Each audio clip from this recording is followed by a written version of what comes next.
Hello, everyone. So I am going to talk about Black representation in film and television. And just as Black as me wearing this pink bonnet on my head is going to be as Black as this video. So the reason why I wanted to talk about this is because of the Golden Globe incident that recently occurred.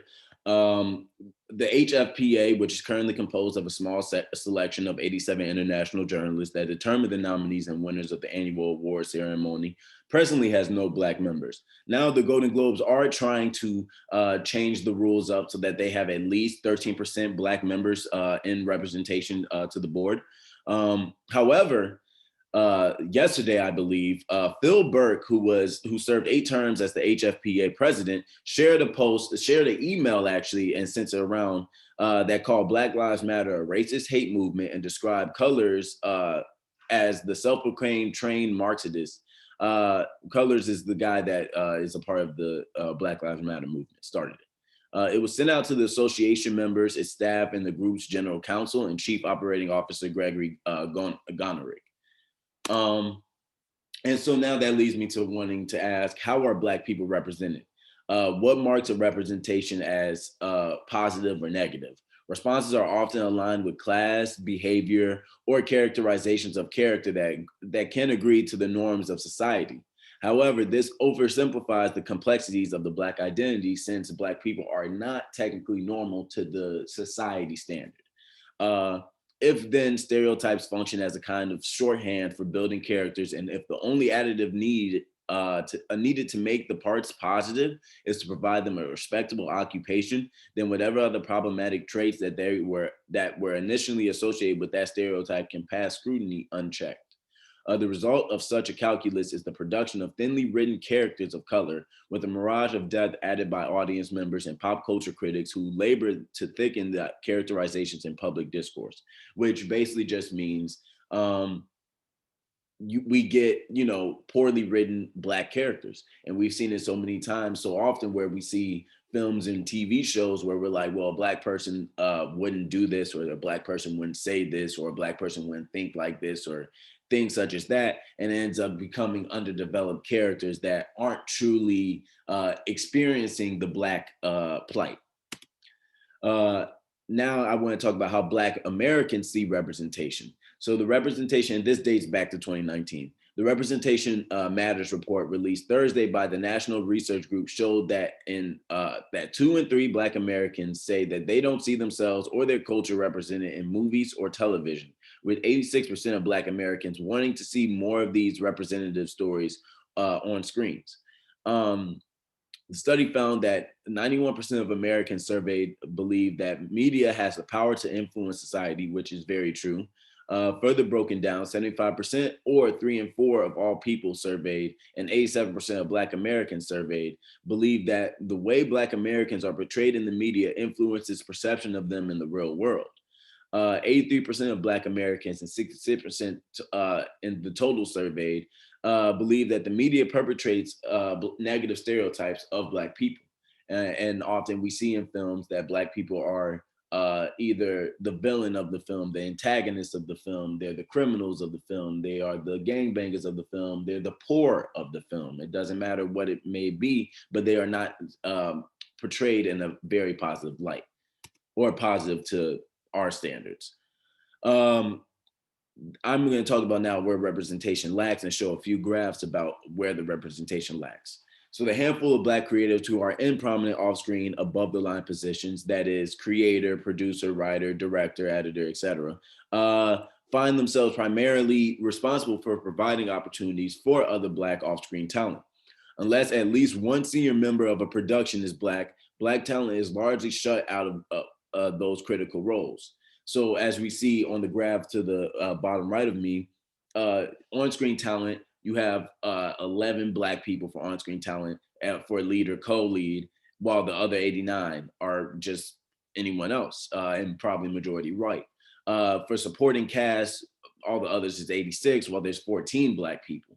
And in a general sense, the population of America, Black people only make up 13% of it as the country. Um, and so when we talk about off-screen talent, you see directors, it's only 6 Black directors to 94 others.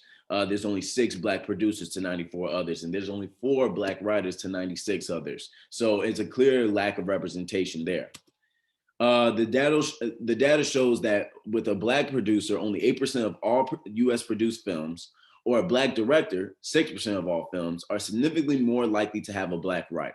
And if a film's producer is Black, the film is far more likely to have Black directors too, according to Exhibit 2 right here.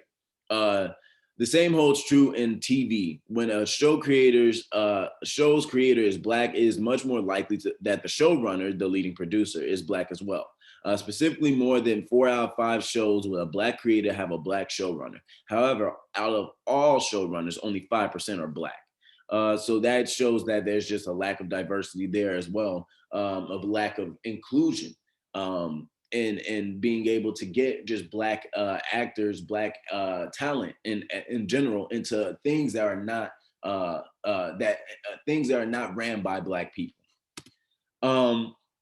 As we see here, emerging Black actors receive significantly fewer chances early in their careers to make their mark in leading roles compared with the white actors, and they have a lower margin for error as well.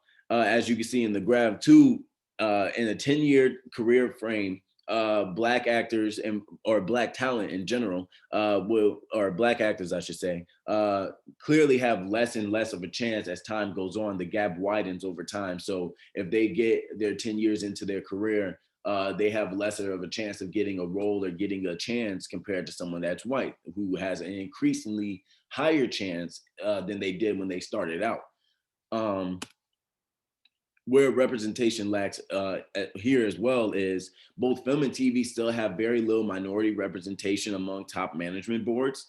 Film in particular is less diverse than similar business fields like energy, finance, and transport, as you can see in the health industry, in heavy industry, transport, finance, all of that kind of stuff.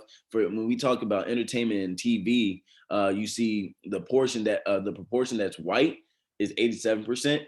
And the proportion that is male is 63%. That's already exiting out a lot of Black women from getting their opportunities in television. As well as entertainment and film, 92% is white, while 80% is male. So it makes it even more difficult for Black women specifically to be able to get into these kind of roles and into these kind of businesses when they're not able to be represented properly or given the chance, because there's so many others that are above them that are not allowing that to happen. Blacks in film often have to start their careers in race-related films. Blacks often have to create under the pretense of Black trauma, i.e. slave movies based on prison, gang violence, etc. Race-related films are often funded 3 times less than non-race-related films. And to sum up this graph right here, for a big example, funneling Black talent to race-specific or race-adjacent films means excluding this talent from the projects with the strongest funding. Because Black or race-related films do not get nearly as much funding as non-race-related films, it makes it a lot harder for exposure and time investment, money investment to be put into Black creatives at all. And so instead of just speaking about all of the issues where representation lacks and just not giving any kind of solution, I do like to give solutions as well. So to ensure diverse representation, especially among off-screen talent and executives, that is one way that we can definitely help in representing Black people a lot more in film and television. Just making sure that companies should think about expanding recruiting to state schools and historically Black colleges and universities like HBCUs, for example. And beyond Los Angeles and New York, they should really look into places like Atlanta. I know that is a very big point right now for Black people to go to Atlanta and work there and get film and television opportunities. They should also look at boosting and formalizing mentorship and sponsorship programs, paying interns, assistants, and early career talent a living wage, and offering trade school programs for so-called below-the-line production jobs. There should always be an increase in transparency and accountability. I feel like that is the number one thing that Black people tend to want spoken out on. It's just a transparency of why you did something, why you made a decision, and accountability for the bad decisions that are made that people do tend to go to.